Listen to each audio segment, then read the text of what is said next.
Hi, I'm Representative Scott Allen. Happy November and my best Thanksgiving greetings to you and your family. You know, it was about this time last year that I lost my mother. She was 80 years old. They say that the coronavirus hadn't made it here yet, but I'm not so sure. Of course, during the spring, I lost two uncles as well. So I'd like to talk to you about the coronavirus. But before we get to the heart of the subject, let me remind you that the best defense against this virus is physical distance, okay? Don't let people get any closer than 6 feet to you, and don't invade their space. If you are going to be closer than 6 feet, for your safety and theirs, make your encounter brief. Some people say wear a mask, yet there are conflicting reports about the efficacy of mask wearing and the potential adverse consequences.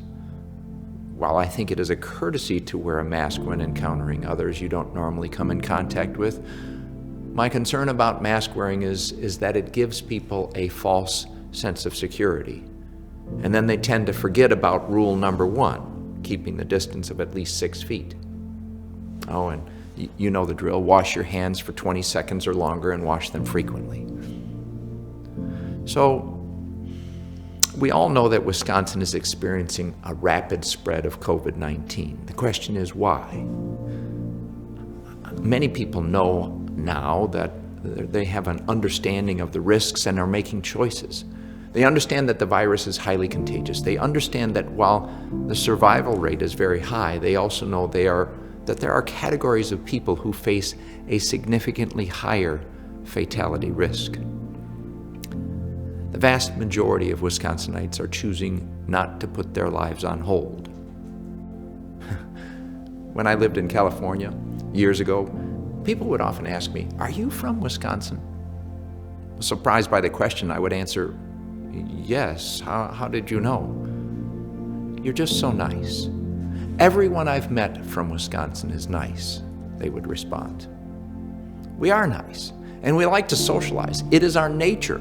Socializing is our culture. It's who we are. Over the summer, I've had conversations with people in their 70s and 80s and even 90s who have told me that they are fully aware of the risks, but they don't want to be lonely. They don't want to isolate themselves. One 90-year-old I spoke to this summer, she's been a long-time volunteer at the local hospital. For a while this spring, the hospital sent all the volunteers home as it prepared for the COVID virus. Well, this summer, on the first day they started allowing volunteers to come back, she was right back at it. She's a sharp lady. She knows the risk, and she made a choice. There's a certain wisdom that comes with age. At some point, we reconcile with the fact that we aren't going to live forever. Someday, sometime, for some cause, we are going to die. Many people, therefore, choose to live in the present, meaning they choose to enjoy life and cultivate a high quality of life with the time they have. Many people also reconcile their earthly death with a chosen faith about life after death. For them, that choice makes death less scary. Every day, the media reports to us the number of people infected with COVID-19 virus and the number of deaths associated with the virus.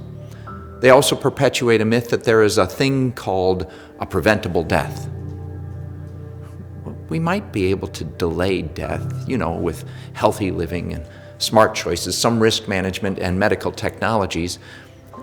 We might be able to extend our lives, but we cannot prevent death. I apologize if this is too grim for you, but I think it's important that we be honest. At every funeral I've attended, I've been reminded that it isn't about the quantity of years that a person lives. Rather, it is about the quality of life during those years.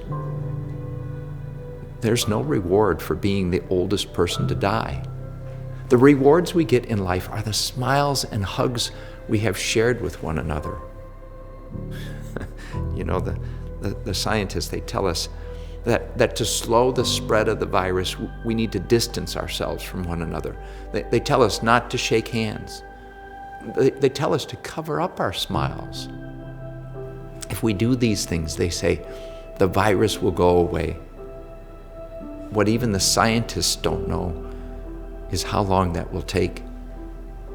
While we've had some encouraging news about possible vaccines recently, we still don't know definitively that they will work, or if the virus will mutate, or when exactly we'll have access to those vaccines. We all look forward to the day when, through vaccine or natural immunity or by act of God, that the virus disappears. In the meantime, the people who recognize that life could end any day from a heart attack or a car accident or cancer, and are choosing to live life and not stay at home and socially distance themselves, well, can we blame them? Is it right for the government to take their choice away?